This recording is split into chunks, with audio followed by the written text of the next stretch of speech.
Hello mga kawelwels! Kumusta po kayo? Lalo na sa mga welders natin dyan. Ngayon nga po, napakaganda ng ating tatalakayin kung bakit napakahalaga bilang isang welder ang pagsusuot ng respirator.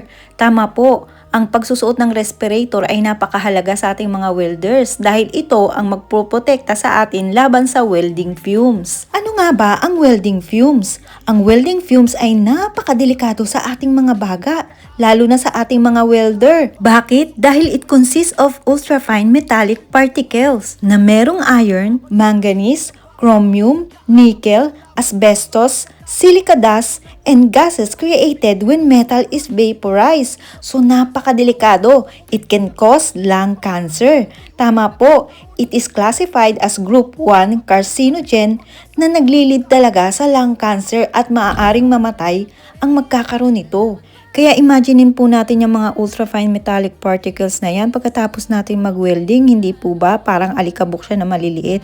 Pero yan yung mga dust na kung saan ay kapag nalanghap po natin at napunta sa baga, ay napakadelikado po talaga dahil matagal po itong mailabas ng ating baga.